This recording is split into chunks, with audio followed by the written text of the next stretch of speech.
Hello friends, आज हम देखने वाले हैं बीपीएससी का प्रैक्टिस सेट। और यहाँ पे आप देखेंगे तो ये आपका एडुटेरिया की तरफ से बीपीएससी का जो कि सेक्शनल विषय का प्रैक्टिस सेट निकाला गया है। इसमें आपका 15 प्रैक्टिस सेट दिया गया है, जो कि हम इसको जो है 15 दिन में समाप्त करने का प्रयास करेंगे। थोड़ा सा हम बुक के बारे में जानते हैं, किस तरीके से बुक में क्या दिया गया है। इसमें आप देखेंगे तो 70 बीपीएससी जो कि फिल्म से टेस्ट सीरीज है, जो कि आपको 2024 आपका यहाँ पे लिखा हुआ है। जुनून ए सीरीज आपका लिखा हुआ, थोड़ा सा कलर हम चेंज करते हैं ताकि आपको क्लियर दिख पाए। जुनून ए सीरीज देखिए, इस बुक में आपको दोस्तों अगर हम बता दें तो 3 जो आपका सेट है ये आपका आधुनिक इतिहास का है, एक आपका सेट जो है प्राचीन इतिहास का है, 3 सेट मध्यकालीन इतिहास का है, 3 सेट भारतीय राज्य व्यवस्था का है, 3 सेट भारत का भूगोल है, 1 सेट विश्व का भूगोल है, 1 सेट जीव विज्ञान का है, 1 सेट भौतिक एवं रसायन शास्त्र का है, और 1 सेट की बात करते हैं विज्ञान एवं प्रौद्योगिकी का है, 1 सेट आपका अर्थव्यवस्था और 1 सेट बिहार स्पेशल। टोटल अगर हम सेटों की बात करते हैं तो आपका 15 सेट दिया गया है ना। तो इसको हम 15 दिन में समाप्त करेंगे। डेली हम 1 सेट देखेंगे और इस चैनल पे आप देखेंगे तो बीपीएससी से संबंधित जितना भी आपका सेट होता है, जो भी आपका करंट अफेयर का टेस्ट सीरीज होता है, पूरा हम आपको प्रोवाइड कराएंगे। बस आप वीडियो को पूरा देखिएगा और हो सके तो चैनल को लाइक और सब्सक्राइब कर लीजिएगा ताकि आपको अपडेट जो है मिलता रहे। ठीक है, आप यहाँ पे देखिए जो आपका ये सेट नंबर 1 है, ये आपका 19 मई 2024 को संडे को ये आपका सेट करवाया गया है। तो क्वेश्चन का लेवल बहुत ही बेहतरीन है। ठीक है, तो चलिए वीडियो को शुरू करते हैं। पहला क्वेश्चन क्या है, आप थोड़ा सा क्वालिटी बढ़ा लीजिएगा ताकि आपको क्लियर दिख पाए। देखिए, पहला प्रश्न है, किस पुर्तगाली शासक ने स्वयं को 16वीं शताब्दी के प्रारंभ में अरब, फारस और भारत के साथ होने वाले व्यापार का मालिक घोषित कर दिया था? व्यापार का मालिक घोषित कर दिया था। तो इसका सही आंसर देखेंगे तो ऑप्शन नंबर सी होगा, मैनुअल प्रथम। ऑप्शन नंबर क्या होगा, मैनुअल प्रथम जो है करेक्ट आंसर हो जाएगा। नेक्स्ट क्वेश्चन क्वेश्चन नंबर 2 बोला कि जब तक आप समुद्री प्रभुत्व रखते हैं आप भारत पर नियंत्रण रखेंगे, और यदि आप ऐसी शक्ति नहीं रखते हैं तो आपको समुद्री तट पर किला उत्पन्न नहीं होगा। उपरोक्त प्रसिद्ध कथन भारत में पुर्तगाली शक्ति के अभ्युदय के संदर्भ में किनका है? तो ये हो जाएगा आपका फ्रांसिस्को डी अल्मीडा का हो जाएगा। ऑप्शन नंबर जो है दूसरे का बी सही आंसर होगा। उपरोक्त प्रसिद्ध कथन भारत में पुर्तगालियों के प्रथम गवर्नर फ्रांसिस्को डी अल्मीडा का है। अब यहाँ देखिए तीसरा क्वेश्चन जो है आपका सूची 1 को सूची 2 में मिलान करके बताना है। आराम से जब भी देखिए सूची 1 सूची 2 यानी मिलान करने का क्वेश्चन आता है तो आप वीडियो को रोक करके खुद से मिलाया कीजिए ताकि आपको एग्जाम में दिक्कत न हो। इसको मिलाते हैं। देखिए, पुर्तगालियों ने गोवा पर अधिकार स्थापित किया था कब? तो 1510 में किया था। और पुर्तगालियों ने अपना पहला दुर्ग किला यानी कोचिन में स्थापित किया था कब? तो दोस्तों हो जाएगा 1503 में स्थापित किया था। फ्रांसिस्को डी अल्मीडा को पुर्तगाली क्षेत्रों के लिए भारत में प्रथम गवर्नर बनाया गया, तो ये बनाया गया था 1505 में। पुर्तगालियों ने गोवा को अपनी राजधानी बनाया था कब? तो ये आपको हो जाएगा 1530 में। ऑप्शन नंबर देखेंगे दोस्तों तो ऑप्शन नंबर जो है सी जो है करेक्ट आंसर हो जाएगा। Option number C right answer होगा।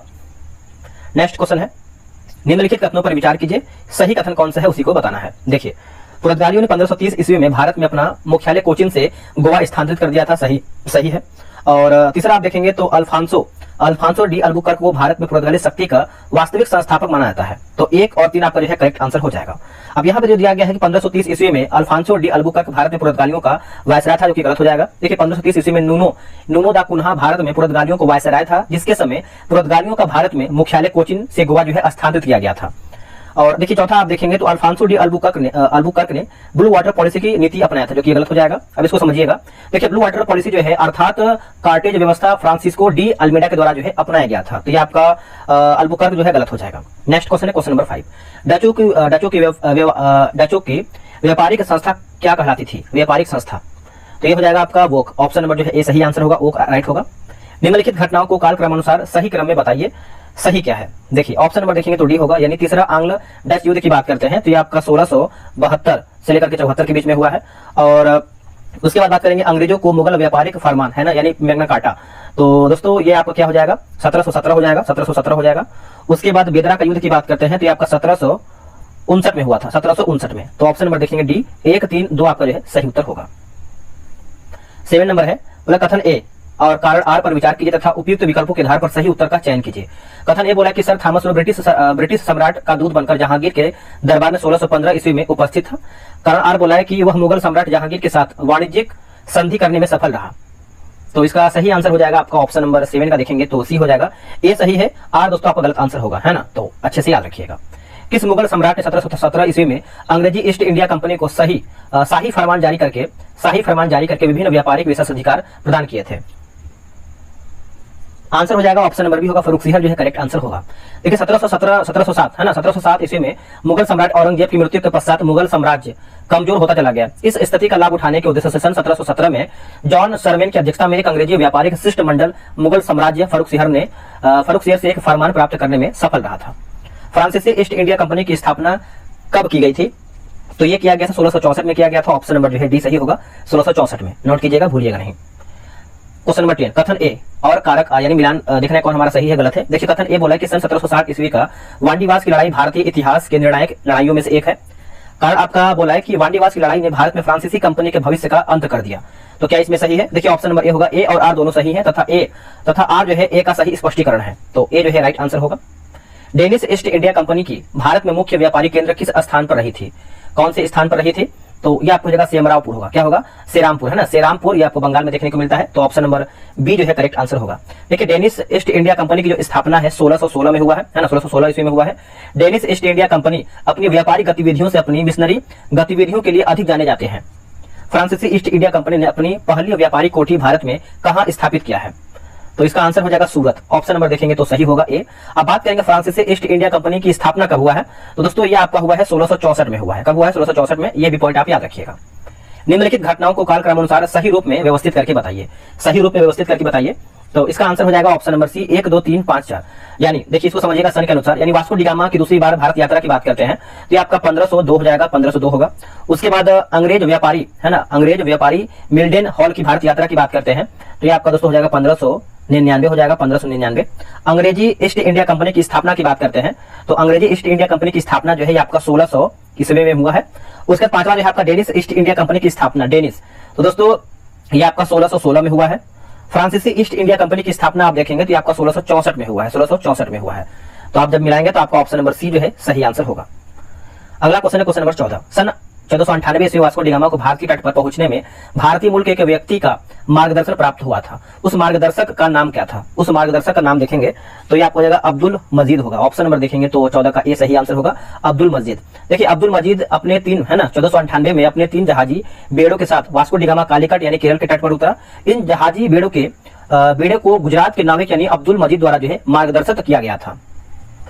भारत के आक्रमणकारी शासक नादिर शाह ने फरवरी 1739 में मुगल सेना को पराजित कर दिया था। नादिर शाह ने किस युद्ध में मुगल सेना को पराजित किया था? वो कौन सा युद्ध था? तो देखिए ये आपको हो जाएगा करनाल का युद्ध हो जाएगा, ऑप्शन नंबर जो है ए सही होगा। करनाल का युद्ध की बात कर लेते हैं दोस्तों, तो इसको समझिएगा अच्छे तरीके से। देखिए करनाल का जो आपका युद्ध है 13 फरवरी 1739 ईस्वी को करनाल के युद्ध में नादिर शाह ने मुगल सेना को पराजित किया था। कब किया था? तो 1739 में दोस्तों ये आपका जो है करनाल का युद्ध हुआ था। ये पॉइंट आपके लिए इंपॉर्टेंट है। नेक्स्ट क्वेश्चन, निम्नलिखित परवर्ती मुगल शासकों के शासनकाल को क्रमानुगत रूप से संयोजित करें तथा उचित विकल्प के आधार पर उत्तर दें। आंसर हो जाएगा ऑप्शन नंबर जो है सी करेक्ट आंसर होगा। जैसे रफी उद दरजात होगा, उसके बाद आपका रफी उद दौला, फिर आप देखेंगे तो अहमद शाह बहादुर और आलमगीर द्वितीय, तो ऑप्शन नंबर जो है सी सही उत्तर होगा। निम्नलिखित में से किस शासक को शाह ए बेखबर की उपाधि प्रदान की गई थी? देखिए शाह ए बेखबर की उपाधि आप देखेंगे तो दोस्तों इसका आंसर हो जाएगा बहादुर शाह को, यानी बहादुर शाह प्रथम को शाह ए बेखबर की उपाधि प्रदान किया गया था। औरंगजेब की मृत्यु के बाद आप देखेंगे, यानी औरंगजेब की मृत्यु के पश्चात, और ये आपका 1707 में जो है इसका मृत्यु हुआ था, पश्चात उसके 4 पुत्रों में उत्तराधिकारी के लिए एक लंबा संघर्ष चला था। इस संघर्ष में उसका 63 वर्षीय ज्येष्ठ पुत्र मोहम्मद मुअज्जम अंतिम रूप से सफल रहा और वह बादशाह यानी बहादुर शाह प्रथम के नाम से मुगल शासन की बागडोर संभाला। तो ये आप अच्छे से याद रखिएगा। औपचारिक रूप से मुगल साम्राज्य का अंत कब हुआ था? औपचारिक रूप से देखेंगे तो आपका नवंबर 1858 हो जाएगा, ऑप्शन नंबर जो है डी होगा, 1858 सही उत्तर होगा। बहादुर शाह द्वितीय जो है अंतिम मुगल शासक था, यह भी आपको जानना चाहिए। अब यहाँ पे देखिए कथन ये बोला कि औरंगजेब ने 9वें सिख गुरु तेग बहादुर को मृत्युदंड दिया। कारण आर बोला कि तेग बहादुर ने कश्मीरी पंडित के अधिकारों का समर्थन किया था और इस्लाम धर्म अपनाने से इनकार भी कर दिया था। तो देखिए 19 का सही आंसर आप देखेंगे तो ऑप्शन नंबर ए सही होगा। ए और आर दोनों सही है तथा आर ए का सही स्पष्टीकरण है, तो ऑप्शन नंबर जो है 19 का ए राइट आंसर होगा। पानीपत की तीसरी लड़ाई के संदर्भ में निम्नलिखित कथनों पर विचार कीजिए। निम्नलिखित कथनों पर विचार कीजिए, तो देखिए ऑप्शन नंबर देखेंगे तो आपका ए सही आंसर होगा। यह लड़ाई मराठों और अफगानों के बीच 14 फरवरी 1761 को लड़ा गया, सही है। उसके बाद यह लड़ाई मराठों की ओर से विश्वास राव, है ना, विश्वास राव तथा सदाशिव राव भाऊ सहित लगभग 28,000 मराठा जो है मारे गए थे। 28,000 मराठा जो है इसमें मारे गए थे, तो ऑप्शन नंबर जो है 20 का ए सही होगा। 18वीं शताब्दी के मध्य में रोहिलखंड राज्य की स्थापना किसने की थी? इसका आंसर हो जाएगा अली मोहम्मद खान होगा, ऑप्शन नंबर सी होगा, अली मोहम्मद खान, सी जो है करेक्ट आंसर होगा। नेक्स्ट क्वेश्चन, उत्तर मुगल काल में निम्नलिखित में से कौन सा राज्य उत्तराधिकारी राज्य की श्रेणी में नहीं आता है? तो देखिए 22 का आंसर देखेंगे तो आपका मैसूर जो है करेक्ट आंसर होगा, बी राइट आंसर होगा, मैसूर। अब यहाँ पे देखिए सूची एक को जो है सूची 2 मिलान करके बताना है, मिलाते हैं। देखिए बंगाल की बात करते हैं तो दोस्तों आपका बंगाल जो है मुर्शिद कुली खां में आपका मैच करेगा, है ना, मुर्शिद कुली खां। उसके बाद अवध की बात करते हैं शहादत खां हो जाएगा, शहादत खां। बुरहान उल मुल्क। हैदराबाद की बात करते हैं निजाम उल मुल्क हो जाएगा। उसके बाद मैसूर की बात करते हैं तो Haidar Ali, option number B 3 2 4 1 आपका सही उत्तर होगा। पंजाब के प्रसिद्ध शासक महाराजा रणजीत सिंह का संबंध किस सिख मिसल से था, है ना, किस सिख मिसल से था? तो ये आपको सुकर चकिया हो जाएगा, ऑप्शन नंबर देखेंगे 24 का, तो ये होगा सुकर चकिया, इसका सही आंसर होगा। मराठा साम्राज्य के प्रथम पेशवा कौन थे? मराठा साम्राज्य के प्रथम पेशवा कौन थे बताइएगा। आंसर हो जाएगा बालाजी विश्वनाथ। बालाजी विश्वनाथ ऑप्शन नंबर जो है सी होगा। देखिए पेशवा या फिर प्रधानमंत्री पद का मराठा शासन प्रणाली के अंतर्गत एक महत्वपूर्ण पद था। आगे चलकर समस्त शासन प्रणाली जो है पेशवा को सौंप दी गई और मराठा साम्राज्य का सबसे महत्वपूर्ण पद जो है आप देखेंगे तो हो गया था। नेक्स्ट क्वेश्चन है, लखनऊ स्थित बड़ा इमामबाड़ा का निर्माण किसने करवाया था? वेरी इंपॉर्टेंट, और ये आपका लखनऊ में स्थित है। ये निर्माण जो है किसके द्वारा करवाया गया था? तो आसफ उद्दौला, है ना, आसफ उद्दौला ऑप्शन नंबर 26 का सी सही होगा, आसफ उद्दौला। देखिए इसको समझिएगा कि परवर्ती मुगल शासन के पतनशील अवस्था में दिल्ली में कला स्थापत्य एवं साहित्य के संरक्षण के अभाव में क्षेत्रीय राज्य कला के नवीन केंद्र के रूप में उभरे हैं। हालांकि राजा मार्तंड वर्मा का संबंध 18वीं शताब्दी के किस क्षेत्रीय राज्य से था? ये आपको त्रावणकोर हो जाएगा, ऑप्शन नंबर जो है 27 का सी होगा, त्रावणकोर इसका सही उत्तर होगा। अंग्रेजी ईस्ट इंडिया कंपनी और बंगाल के नवाब के बीच किस वर्ष अलीनगर की संधि संपन्न हुई थी? तो जगह 1757 हो जाएगा, ऑप्शन नंबर देखेंगे तो बी होगा 1757। देखिए पलासी के युद्ध से पहले बंगाल के नवाब सिराजदौला और ईस्ट इंडिया कंपनी के बीच फरवरी 1757 ईस्वी में अलीनगर की संधि के बीच थी। दरअसल यह संधि जो है अंग्रेजों द्वारा कलकत्ता पर पुनः अधिकार कर लेने के बाद किया गया था। नेक्स्ट क्वेश्चन, बंगाल के निम्नलिखित नवाबों का शासन क्रम कालक्रमानुसार व्यवस्थित कीजिए तथा उपयुक्त विकल्प के आधार पर उत्तर दीजिए। तो इसका आंसर हो जाएगा ऑप्शन नंबर सी हो जाएगा, यानी मुर्शिद कुली खां, शाहसुजा होगा। उसके बाद बात करेंगे हम तो सरफराज खां और अलीवर्दी खां। अब इन लोग का जो है कालक्रम भी देखना जरूरी है, क्योंकि कालक्रम के अनुसार भी एग्जाम में पूछा। जैसे मुर्शिद कुली खां की बात करते हैं तो ये आपका 1700 लेकर के 1700 से लेकर के 27 हो जाएगा मुर्शिद कुली खां का। उसके बाद बात करेंगे हम दोस्तों शाहसुजा का, तो ये आपको 1727 से लेकर के 39 हो जाएगा। फिर आपका आता है दूसरा सरफराज खां, है ना, तो 1739 से लेकर के 40 हो जाएगा दोस्तों। अलीवर्दी खां की बात करते हैं तो 1740 से लेकर के 56 हो जाएगा, है ना। तो आप अच्छे से याद रखिएगा, ऑप्शन नंबर सी सही होगा। रिक्त स्थान की पूर्ति उचित विकल्प के आधार पर कीजिए। डैश तक बंगाल का इतिहास नवाब से अंग्रेजों को राजनीतिक सत्ता के क्रमिक हस्तांतरण का इतिहास है। तो ऑप्शन नंबर बी को 1757 से 65 हो जाएगा, ऑप्शन नंबर जो है देखेंगे तो बी जो है राइट आंसर होगा। पलासी का युद्ध के संबंध में निम्नलिखित कथनों पर विचार कीजिए। सही कथन कौन सा है उसी को बताना है। क्या है इसमें सही आंसर? ऑप्शन नंबर देखेंगे तो सी 2 और 3, यानी यह युद्ध अंग्रेजी ईस्ट इंडिया कंपनी और बंगाल के नवाब सिराजुद्दौला के बीच लड़ा गया था, सही है। यह युद्ध के बाद 24 परगना की जिम्मेदारी यह युद्ध के बाद 24 परगना की जमींदारी भी ईस्ट इंडिया कंपनी को प्राप्त हो गई थी। तो ऑप्शन नंबर जो है 31 का सी जो है राइट आंसर होगा। निम्न में से किसने अपनी राजधानी मुर्शिदाबाद से मुंगेर स्थानांतरित किया था? इसका आंसर हो जाएगा 32 का देखेंगे तो ऑप्शन नंबर ए होगा, मीर कासिम करेक्ट आंसर होगा, मीर कासिम, है ना। तो याद रखिएगा, भूलिएगा नहीं। देखिए 1760 ईस्वी में अंग्रेजों ने मीर कासिम को बंगाल के नवाब के पद से अपदस्थ कर मीर कासिम को बंगाल का नवाब बनाया था। बंगाल में द्वैत शासन को स्थापित करने वाले और द्वैत शासन का अंत करने वाले क्रमशः यानी गवर्नर क्रमशः थे। तो ये आपके हो जाएंगे क्लाइव और वारेन हेस्टिंग, क्लाइव और Warren Hasting, option number B right होगा। द्वितीय आंग्ल मैसूर युद्ध कब लड़ा गया था? दूसरा आंग्ल मैसूर युद्ध जो है कब लड़ा गया था? 1780 से 84 के बीच में ये आपका हुआ था, ऑप्शन नंबर सी जो है सही उत्तर होगा। अब देखिए प्रथम आंग्ल मैसूर युद्ध की बात करते हैं तो आपका 1767 से लेकर 69 के बीच में हुआ था, फर्स्ट हुआ था। उसके बाद द्वितीय की बात करते हैं मैसूर युद्ध 1780 से लेकर 84 के बीच में हुआ था, जो कि ये आपका दोस्तों सेकंड हो जाएगा। फिर आपका तृतीय आंग्ल मैसूर युद्ध की बात करें 1790 से लेकर के 92 के बीच में हुआ था, ये आपका तृतीय है। और चतुर्थ आंग्ल मैसूर युद्ध ये आप देखेंगे 1799 को हुआ था, चतुर्थ आंग्ल मैसूर युद्ध। द्वितीय आंग्ल मैसूर युद्ध के दौरान जो है टीपू सुल्तान की मृत्यु हो गया था 1782 ईस्वी में। अगला है निम्नलिखित में से बंगाल के किस गवर्नर जनरल को मार्क्विस की उपाधि जो है प्रदान किया गया था? आंसर हो जाएगा ऑर्थर वेलेजली हो जाएगा, ऑप्शन नंबर जो है 35 का डी राइट आंसर होगा। अब यहाँ पर कथन ये बोला कि टीपू सुल्तान विज्ञान एवं प्रौद्योगिकी का महान संरक्षण था, उसे खगोल विज्ञान की गहरी जानकारी थी। तो अब देखिए इसका आंसर देखेंगे 36 का, तो ऑप्शन नंबर सी होगा, ये सही है परंतु आर जो है गलत आंसर हो जाएगा, सी इसका करेक्ट आंसर होगा। टीपू सुल्तान ने जैकोबिन क्लब को स्थापित करने में किस देश के सैनिकों की मदद की थी?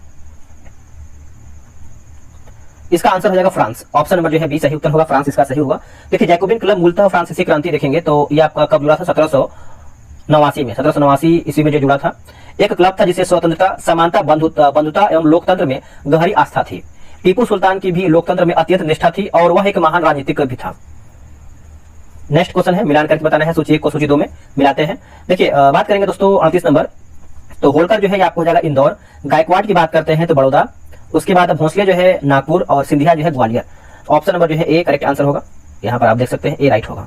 अंग्रेजों एवं मराठा पेशवा के बीच सालबाई है ना, सालबाई की महत्वपूर्ण संधि किस वर्ष की गई थी? ये जो आपका हुआ था तो देखेंगे तो 39 का सही आंसर क्या होगा? देखिए 39 का सही उत्तर आपका हो जाएगा ऑप्शन नंबर सी को 1782 में हुआ था, सी इसका सही उत्तर होगा 1782। मराठा परिसंघ को अंतिम और औपचारिक रूप से कब जो है भंग किया गया था औपचारिक रूप से? तो ये भंग किया गया था 1818 में, ऑप्शन नंबर सी होगा 1818। तृतीय आंग्ल मराठा युद्ध 1818 ईस्वी में मराठों की पूर्णतः पराजय हो गई। परिणाम स्वरूप जून 1818 ईस्वी में पेशवा ने पूरी तरह अंग्रेजों के समक्ष आत्मसमर्पण कर दिया और मराठा परिसंघ को भंग कर दिया। 1843 ईस्वी में अंग्रेजों द्वारा सिंध विजय के समय भारत का गवर्नर जनरल कौन था? इसका आंसर होगा लॉर्ड एलनबरो हो जाएगा। ऑप्शन नंबर देखेंगे 41 का, तो बी होगा लॉर्ड एलनबरो। रिंग फेंस यानी घेरे की नीति का प्रणेता कौन था? इसका आंसर होगा वारेन हेस्टिंग। ऑप्शन नंबर देखेंगे 42 का, तो ए राइट होगा वारेन हेस्टिंग। भारतीय राज्यों पर अंग्रेजी प्रभुत्व स्थापित करने के लिए किसने प्रशासन में सहायक संधि प्रणाली का सूत्रपात किया है? आंसर होगा लॉर्ड वेलेजली जो है इसका सही उत्तर हो जाएगा। ऑप्शन नंबर देखेंगे तो सी सही होगा, लॉर्ड वेलेजली। अगला क्वेश्चन है, निम्नलिखित पर विचार कीजिए जिन्होंने लॉर्ड वेलेजली के साथ सहायक संधि की थी और उनके द्वारा किए गए संधियों का सही कालक्रमानुसार नीचे दिए गए कूट से पता कीजिए। आंसर हो जाएगा ऑप्शन नंबर ए। देखिए हैदराबाद की बात करते हैं 1798 से 1800 हो जाएगा, 1798 है ना, 98 से लेकर के 1800 हो जाएगा दोस्तों, 1800। उसके बाद मैसूर की बात करते हैं तो ये आपका 1799 हो जाएगा, 1799। फिर आपका अवध की बात करते हैं तो 1801 होगा। ग्वालियर की बात करते हैं तो 1804 हो जाएगा। ठीक है, थोड़ा सा लिखने में दिक्कत है बट आप समझ पा रहे होंगे। ऑप्शन नंबर दोस्तों ए जो है 1 2 3 4 आपका राइट होगा। आंग्ल नेपाल युद्ध का अंत किस संधि के द्वारा हुआ था? इसका आंसर हो जाएगा सुगौली की संधि हो जाएगा। ऑप्शन नंबर देखेंगे तो सी होगा, सुगौली की संधि। आते अगले प्रश्न पे, ये भी आपका मिलान करने ही वाला क्वेश्चन है। सतारा की बात करते हैं तो 1848 होगा। जैतपुर जो है ये आपको जगह 1849, झांसी हो जाएगा 1853। उसके बाद नागपुर की बात करते हैं तो 1854। ऑप्शन नंबर जो है ए 1 2 3 4 आपका सही है। अंग्रेजी हुकूमत के खिलाफ होने वाले नागरिक विद्रोह के संदर्भ में निम्नलिखित कथनों पर विचार कीजिए। निम्नलिखित कथनों पर विचार कीजिए, आंसर क्या होगा? देखिए ऑप्शन नंबर देखिए पूछ रहा है कि उपरोक्त में से कौन सा कथन नागरिक विद्रोह की सामान्य विशेषताओं में शामिल नहीं था। तो ऑप्शन नंबर ए आपका नहीं था। जैसे नागरिक विद्रोह के नेता प्रगतिशील विचारों वाले थे, जो गलत हो जाएगा, बाकी जो सही उसको देख लेते हैं। नागरिक विद्रोह स्थानीय कारणों एवं समस्याओं के परिणाम से सही है। सभी नागरिक विद्रोह स्थान एवं काल के संदर्भ में अलग होते हुए भी प्रकृति में लगभग एक समान थे। तो ऑप्शन नंबर जो है ए राइट आंसर होगा। बंकिम चंद्र चट्टोपाध्याय द्वारा रचित प्रसिद्ध बांग्ला उपन्यास आनंदमठ से किस नागरिक विद्रोह के बारे में सूचना प्राप्त होती है? तो इसका आंसर हो जाएगा सन्यासी विद्रोह हो जाएगा। ऑप्शन नंबर जो है सी होगा, सन्यासी विद्रोह। निम्नलिखित में से किस क्षेत्र में पाइका विद्रोह 1817 ईस्वी में हुआ था? पाइका विद्रोह तो ये आपका उड़ीसा हो जाएगा। ऑप्शन नंबर देखेंगे तो बी होगा, उड़ीसा इसका सही उत्तर हो जाएगा, उड़ीसा। सूरत के नमक विद्रोह की घटना कब घटित हुई थी? तो ये हो जाएगा 1844 हो जाएगा। ऑप्शन नंबर जो है सी होगा 1844, याद रखिएगा। अब यहाँ पर भी मिलाना, जैसे बघेरा विद्रोह की बात करते हैं तो 1818 से 1820 होगा। अहोम विद्रोह की बात करते हैं तो 1828 होगा। पोलीगर विद्रोह जो है आपको 1795 से 1805। नील विद्रोह जो है आपका 1859 से 60 होगा। तो ऑप्शन नंबर जो है बी 2 3 1 4 आपका सही होगा। बहावी आंदोलन 1830 से 61 का मुख्य केंद्र कहाँ था? देखिए मुख्य केंद्र की बात करते हैं तो आपका पटना हो जाएगा। ऑप्शन नंबर जो है 52 का भी होगा, पटना इसका सही होगा। निम्नलिखित कथनों पर विचार कीजिए, उपरोक्त में से कौन सा कथन आपका सही है? देखिए सही की बात करते हैं तो दीवान वेलुथ हम्पी का विद्रोह 1808 से 9 अंग्रेजी ईस्ट इंडिया कंपनी के विरुद्ध होने वाला एक महत्वपूर्ण नागरिक विद्रोह था। तो ऑप्शन नंबर जो है 53 का ए सही उत्तर हो जाएगा। रिक्त स्थान की पूर्ति विकल्प में दिए गए उचित शब्द के आधार पर कीजिए। देखिए 1844-45 में डैश कोल्हापुर, समानगढ़ आदि क्षेत्रों में परंपरागत दुर्ग सैनिकों के बेरोजगार हो जाने का परिणाम था। तो देखिए 54 की आंसर की बात करते हैं तो ऑप्शन नंबर सी होगा, गडकरी विद्रोह हो जाएगा। ऑप्शन नंबर जो है 54 का जो है सी होगा, गडकरी विद्रोह। किस आदिवासी विद्रोह को उलगुलान यानी महान कोलाहल के नाम से भी जाना जाता है? तो आंसर हो जाएगा मुंडा विद्रोह हो जाएगा। ऑप्शन नंबर देखेंगे तो भी होगा, मुंडा विद्रोह। देखिए 1890 ईस्वी के दशक में बिरसा मुंडा के नेतृत्व में छोटा नागपुर क्षेत्र के सिंहभूम और रांची जिले में मुंडा आदिवासियों ने अंग्रेजी हुकूमत के विरुद्ध एक सशक्त विद्रोह किया था। कूका आंदोलन के संगठनकर्ता कौन थे? कूका आंदोलन, देखिए इसका सही आंसर देखेंगे 56 नंबर का, तो आपका गुरु राम सिंह हो जाएंगे। ऑप्शन नंबर जो है ए सही आंसर गुरु राम सिंह। अब देखिए आदिवासी विद्रोह संबंधित वर्ष दिया गया है तो इसको भी देख लेते हैं। जैसे तमार विद्रोह की बात करते हैं तो 1831 हो जाएगा। इसे हम शुरू से ही मिलाते हैं ताकि आपको क्लियर हो। जैसे कोल विद्रोह दिया गया तो 1831 होगा। तमार विद्रोह जो है दोस्तों ये आपका हो जाएगा 1798। सफाहोर विद्रोह तो ये आपको हो जाएगा 1871। भूमि विद्रोह जो है आपका 1833। जो पहले आपको याद है आप उसको मिला सकते हैं। अगर मान के लिए में कंफ्यूजन होता है तो आपको जो पहले याद है आप उसको मिलाएंगे तो आपको आने वाले समय में पूरा मिला पाएंगे। अरे फराइजी कौन थे? फराइजी कौन थे? तो ये हो जाएंगे आपके हाजी सैयदुल्लाह के अनुयायी थे। ऑप्शन नंबर जो है 58 का भी होगा, हाजी सैयदुल्लाह के अनुयायी थे। ये भी क्वेश्चन आपका मिलान करने ही वाला है। देखिए बात करेंगे नारकेल बेरिया विद्रोह जो है ये आपका हुआ था मीर निसार।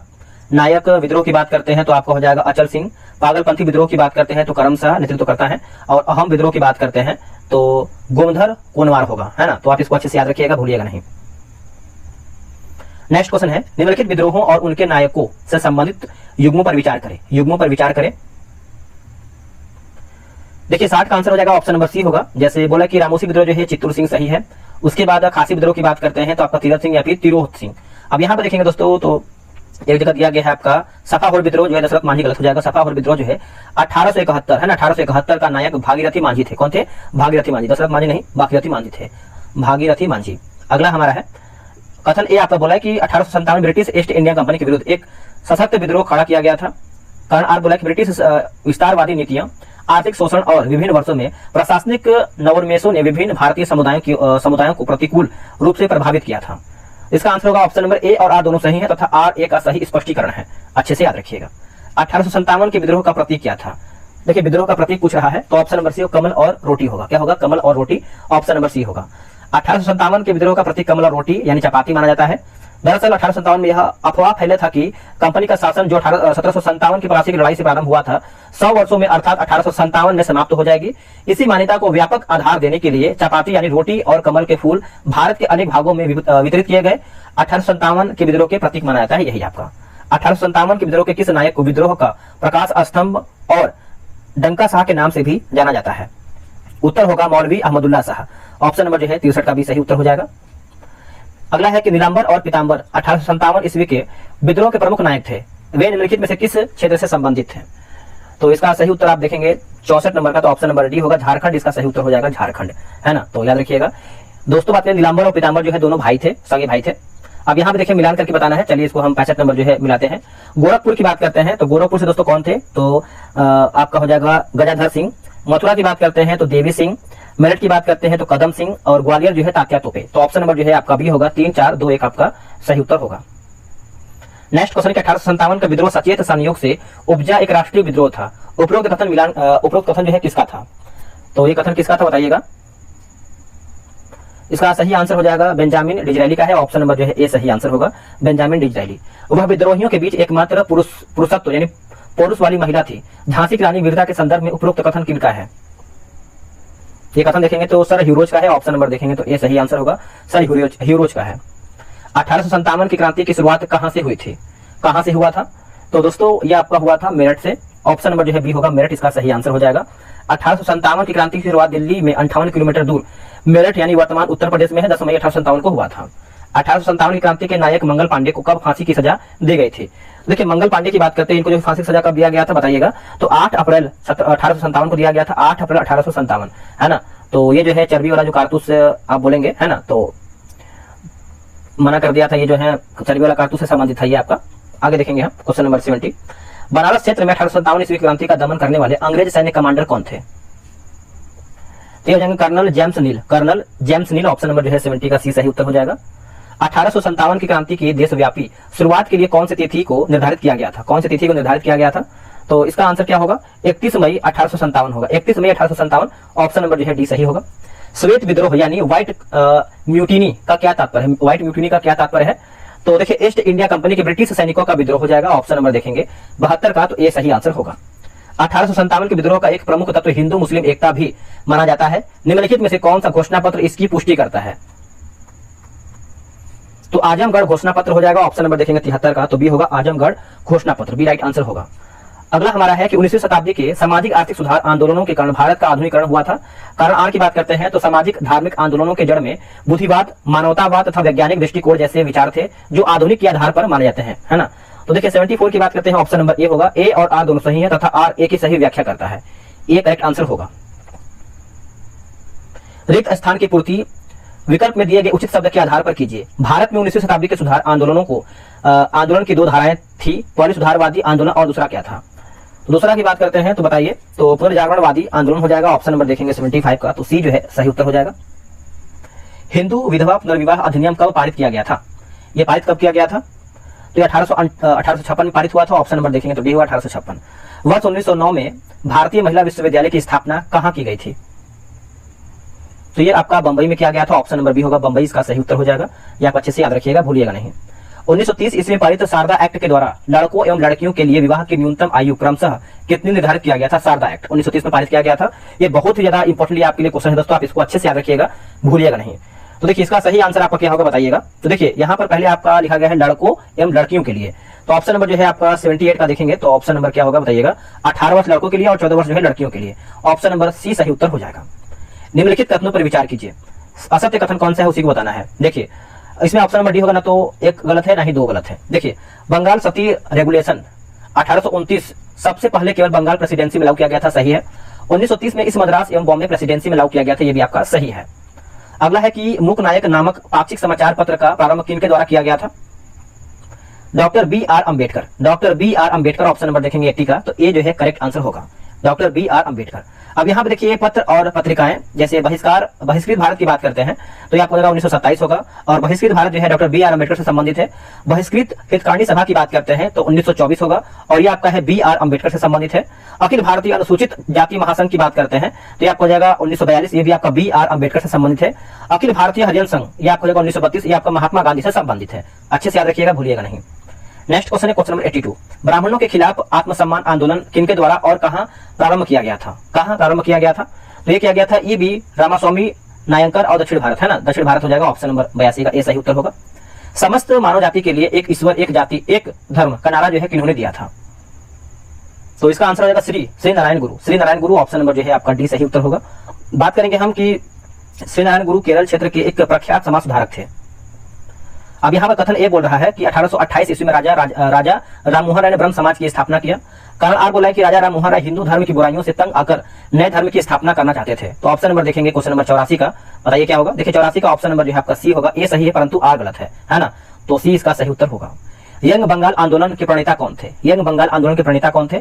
तो ये हो जाएंगे आपके 85 का नंबर हो जाएगा हेनरी विलियम डेरेजियो हो जाएगा, ऑप्शन नंबर जो है बी सही होगा आपका आंसर। देखिए 19वीं शताब्दी के तीसरे और चौथे दशक में बंगाल के बुद्धिजीवों में एक उग्रवादी प्रवृत्ति का जन्म हुआ था। यह प्रवृत्ति राजा राम मोहन राय के विचारों से भी ज्यादा आधुनिक एवं क्रांतिकारी था। राजा राम मोहन राय द्वारा स्थापित प्रथम संस्था कौन थी? देखिए प्रथम की बात करते हैं तो इसका आंसर हो जाएगा आत्मीय सभा हो जाएगा, ऑप्शन नंबर बी सही होगा, आत्मीय सभा। यह आपका 1814 में दोस्तों हुआ था, यह भी आप अच्छे से याद रखिएगा। रामकृष्ण मिशन की स्थापना कब की गई थी? देखिए रामकृष्ण मिशन की स्थापना जो है 1897 में किया गया था, ऑप्शन नंबर सी सही होगा। स्वामी विवेकानंद ने अपने गुरु महर्षि रामकृष्ण परमहंस की शिक्षाओं एवं उपदेशों को प्रचारित करने के लिए वर्ष 1897 में रामकृष्ण मिशन की स्थापना किया था। नेक्स्ट क्वेश्चन है क्वेश्चन नंबर 88 नंबर, सूची 1 को सूची 2 मिलान करके बताना है। देखिए गुरुकुल कांगड़ी की बात करते हैं तो आपको हो जाएगा श्रद्धानंद, है ना, तो यहाँ पर हो जाएगा दोस्तों आपका स्वामी श्रद्धानंद। दयानंद एंग्लो वैदिक कॉलेज, ये आपको हो जाएगा महात्मा हंसराज। देव समाज की बात करते हैं तो शिव नारायण अग्निहोत्री। धर्म सभा की बात करते हैं तो राधाकांत देव, तो आप अच्छे से याद रखिएगा, भूलिएगा नहीं। कथन ये बोल रहा है कि देवबंद स्कूल की स्थापना 1867 ईस्वी में तत्कालीन संयुक्त प्रांत के सहारनपुर जिले के देवबंद नामक स्थान पर किया गया था। कारण आर बोला है कि इस स्कूल की स्थापना अलीगढ़ आंदोलन का विरोध करने और मुस्लिम समुदाय का नैतिक और धार्मिक उत्थान करने के लिए किया गया था। ऑप्शन नंबर जो है आपका 89 का ए होगा, ए और आर दोनों सही है तथा आर ए की सही व्याख्या करता है, तो ए राइट आंसर होगा।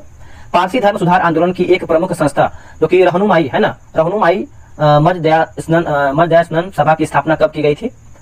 तो ये किया गया था 1851 में किया गया था, ऑप्शन नंबर ए सही होगा 1851, है ना, तो नोट कीजिएगा, भूलिएगा नहीं। मोहम्मदन एंग्लो ओरिएंटल कॉलेज की स्थापना कब और कहां की गई थी? तो ये किया गया था 1875 ईस्वी में अलीगढ़ में हुआ था, ऑप्शन नंबर बी होगा अलीगढ़। आगे क्वेश्चन है निम्नलिखित में से किसे जो है लोकहितवादी के नाम से भी जाना जाता है? लोकहितवादी के नाम से तो किसे जानते हैं हम?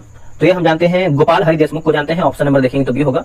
गोपाल हरि देशमुख 1823 से 92 महाराष्ट्र के एक समाज सुधारक थे। वे सरकार के अधीन एक न्यायाधीश के रूप में कार्यरत थे।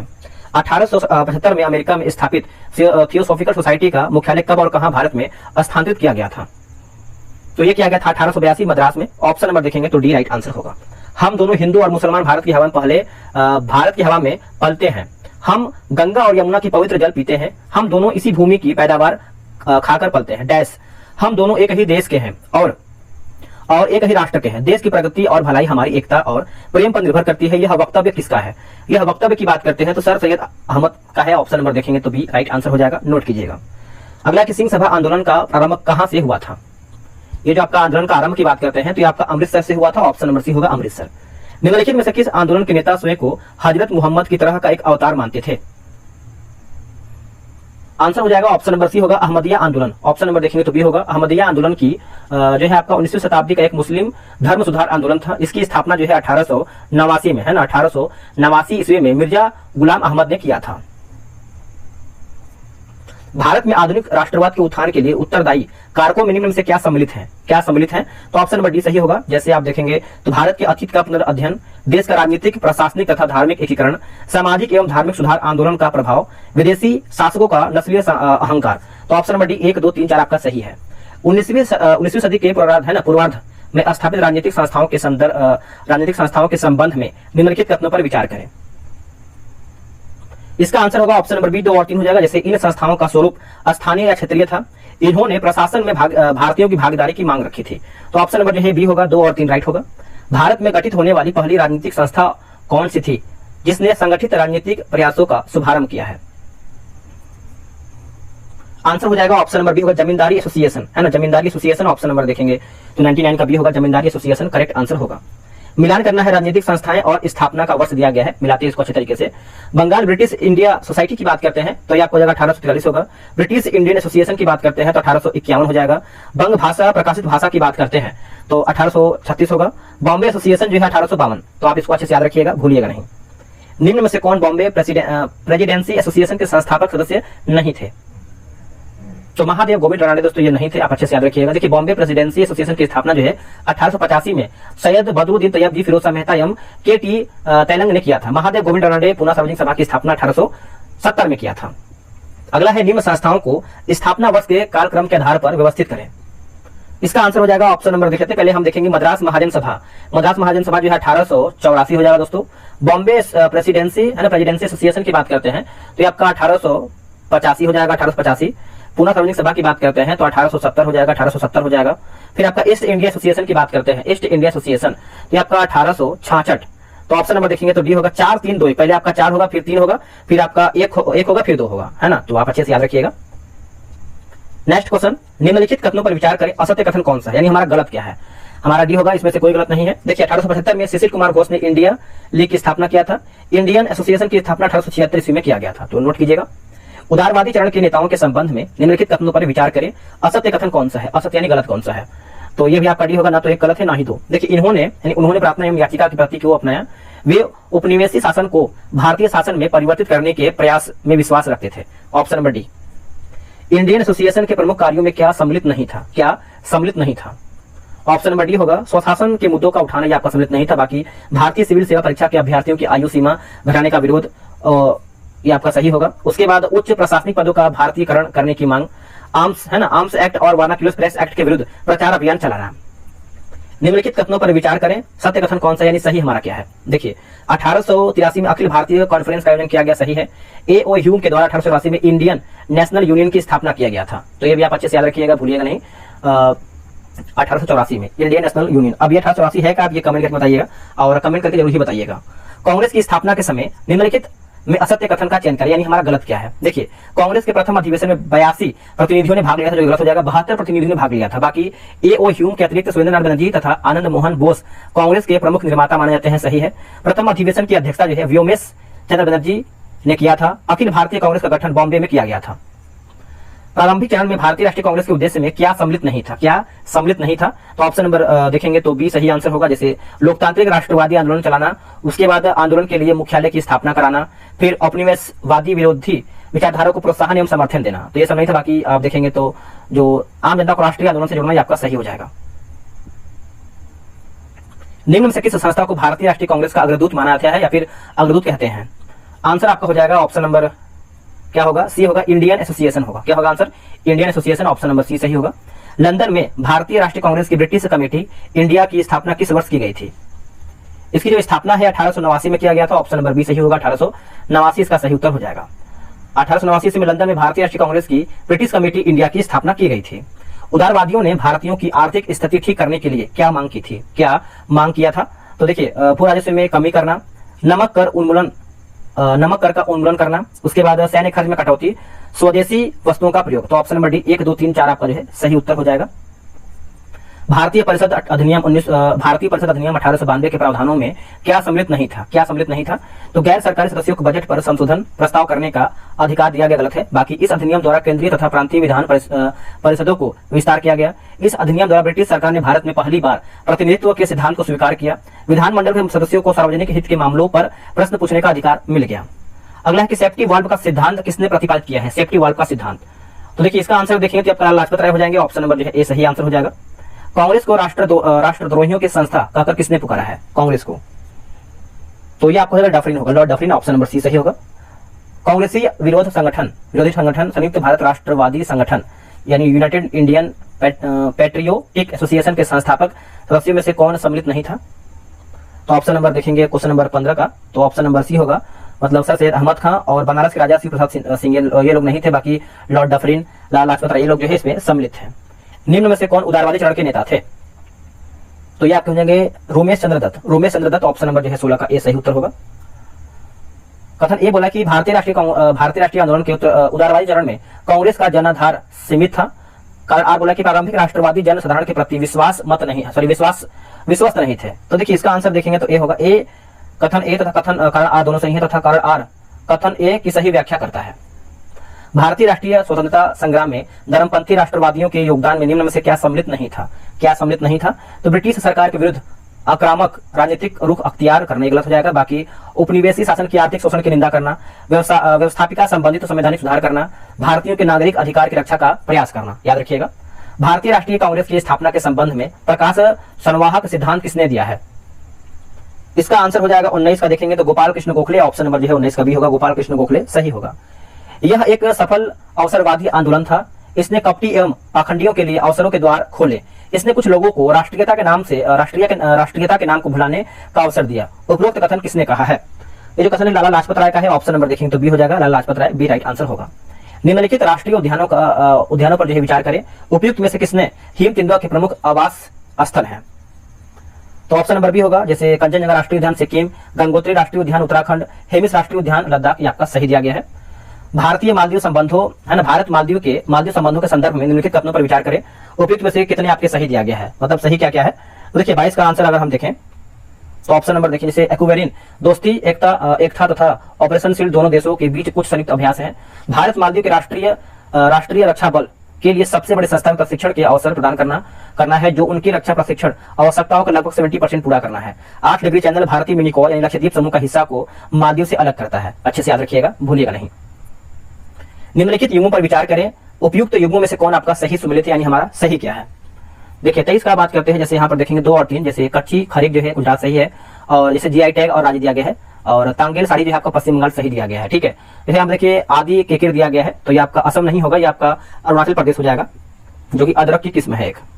वैश्विक जोखिम रिपोर्ट 2024 निम्नलिखित में से किसके द्वारा जारी की जाती है? आपका करंट अफेयर कुछ क्वेश्चन दिया गया है। आंसर हो जाएगा विश्व आर्थिक मंच हो जाएगा। ऑप्शन नंबर बी होगा, विश्व आर्थिक मंच। भारतीय मुल्क किस खिलाड़ी ने उज्बेकिस्तान के समरकंद में आयोजित 2023 विश्व शतरंज चैंपियनशिप में रजत पदक हासिल किया है? तो ये आपको हो जाएगा कोनेरू हम्पी। क्या होगा? Koneru Humpy. Option number D. केंद्रीय मंत्रिमंडल ने हाइड्रोकार्बन क्षेत्र सहयोग के लिए किन 2 देशों के बीच समझौते ज्ञापन को मंजूरी दिया है? तो आपका भारत युगाना हो जाएगा। ऑप्शन नंबर जो है Bharat Guyana, option number A. हाल ही में खबरों में रहा दृष्टि 10 स्टार लाइनर क्या है? ये हो जाएगा भारतीय नौसेना का स्वदेशी UAV। ऑप्शन नंबर सी सही उत्तर होगा। निम्नलिखित में से कौन सुकन्या समृद्धि योजना के प्रावधानों में सम्मिलित नहीं है? तो सी सही हो जाएगा। जैसे इसमें देखेंगे तो 1 और 3 नहीं है, 1 और 3 नहीं है। जैसे यह योजना महिला एवं बाल विकास मंत्रालय की पहल है, जो कि गलत हो जाएगा, क्योंकि सुकन्या समृद्धि योजना जो है वित्त मंत्रालय की पहल है। जनवरी मार्च 2024 तिमाही के लिए ब्याज दर 8% से बढ़कर 8.9% हो गया है। इसे 2015 में बेटी बचाओ बेटी पढ़ाओ योजना के तहत शुरू किया गया था। राष्ट्रपति श्रीमती द्रौपदी मुर्मू ने 9 जनवरी 2024 को घुड़सवारी के लिए किस पहली महिला खिलाड़ी को अर्जुन अवार्ड से सम्मानित किया है? इसका आंसर हो जाएगा ऑप्शन नंबर देखेंगे तो Divyakirti Singh. Option number D होगा, दिव्यकृति जो है आंसर हो जाएगा। अब यहाँ पे देखिए देश और स्थल मिलान करके बताना है, मिलाते हैं इसको अच्छे तरीके से। देखिए अयुत्या अभ्यास 24 की बात करते हैं तो अंडमान सागर, डेजर्ट साइक्लोन 2024 की बात करते हैं तो थार रेगिस्तान, मिलन 2024 जो है विशाखापट्टनम हो जाएगा, है ना।